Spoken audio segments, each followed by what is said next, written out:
tube. This is the third and last tutorial on the basing, well, the actual base. I still have a long way to go with the miniatures and everything, so you haven't seen the last of this. But right now, I've got one layer of realistic water on it, and I've gone through and popped the highlights, and I've even added a couple of little bricks, like they're all broken up and everything like that. The base is coming along really nicely as far as I'm concerned. I like the colors and the quality that it's got.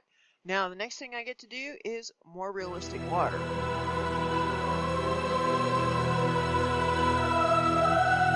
One thing that's important when you do the realistic water is to make sure you lay it down thin and even. If it leaks all over the place, you've got something that your base is sitting on that you don't mind trashing. Because I've got mine on a plastic lid that was once for a veggie plate. So I'm going to cut that up because now the realistic water is stuck to the plastic.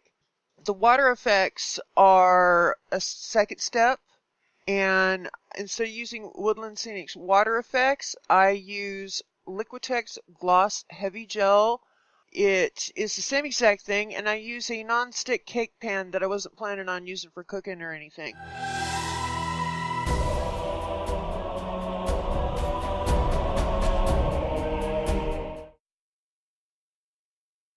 One thing I want to mention about laying down the realistic water, don't go more than 1/8 of an inch thick at a time. Try to keep it as even as possible and go through with an old brush and pop all the air bubbles once you get done pouring it, because air bubbles, once they set, they look terrible and they stand out like a sore thumb. After you pop all the air bubbles, go through it really well. Then put it up in a cupboard or where somebody's not going to bother it, or if you're like me and have cats, where the cat won't jump in the middle of it, and put it up in the cupboard and let it cure 24 hours. Do not mess with it. Just leave it alone for 24 hours. You mess with it, you're going to ruin it. After that, then you can put it on another layer. Again, repeat the process, 1/8 of an inch, no problem. I got 3 layers on mine, and I stopped there.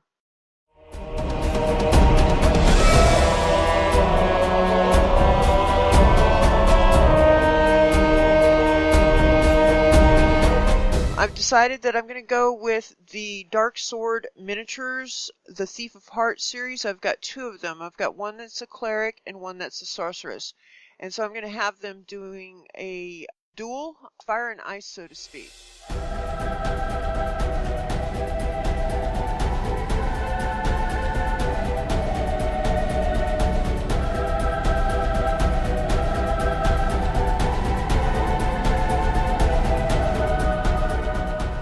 I have these calcite crystals. They're just basic calcium. They're not expensive. You can buy them off of eBay for next to nothing. They run in straight lines and they break off vertically. As long as you go with the lines, you're fine. If you try to go against the lines, you're never going to break them in half. But I am experimenting with a couple of different ideas. I've got some clear blue paint, and so I'm trying that on the crystals.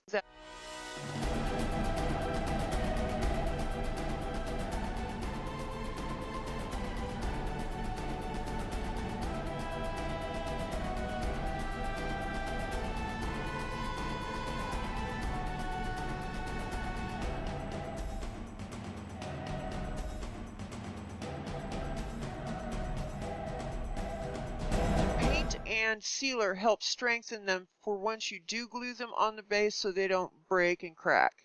I also took some of the water effects and now I'm applying blue ink. It's Winsor & Newton drawing ink. And it is also clear so you can still see through it. That works a lot better than the solid colors. Metallic pigments that I use, my blue metallic pigments, also work nicely.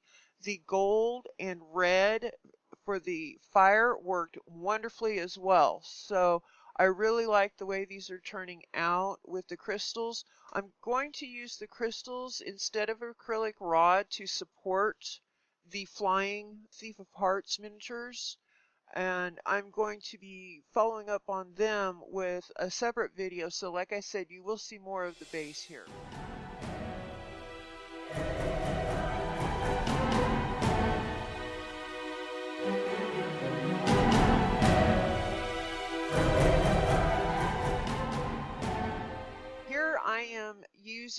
super glue on the crystals, and I am taking the clear, dry, what I call water effects, which is the gloss heavy gel.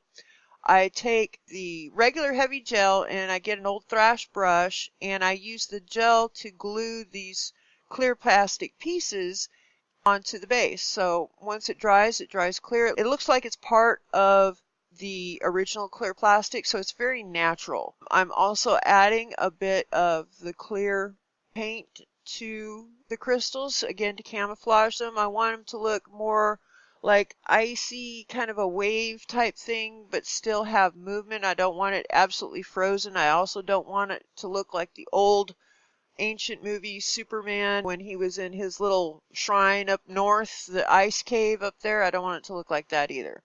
So, but I do need the crystals to support the miniatures, and they're actually a little bit larger, so they are heavy.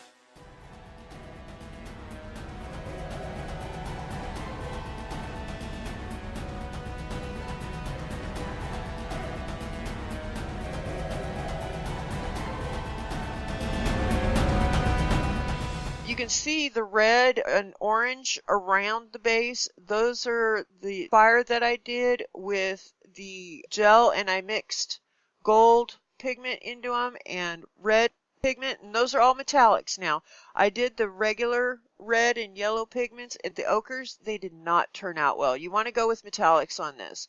Either go with metallic pigments or go with clear paints or inks, one of the two. Don't go with solid colors. It looks too fake.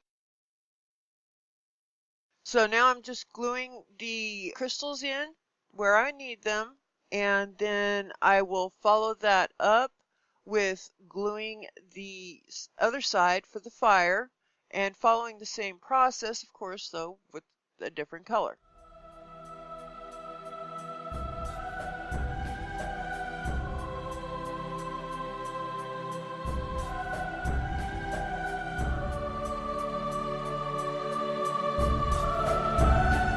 Don't worry, gang, I have got the videos for the FIFA parts models, the cleric and the sorceress, coming up soon. Of course we're doing pigments on them.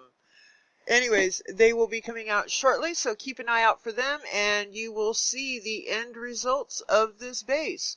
But hopefully this tutorial has given you some ideas about using water effects, realistic water, and cork. Remember, disguise it. Make it so it doesn't look like cork and everybody's happy. Thanks for watching. Please like or subscribe if you have not done so. And stay tuned.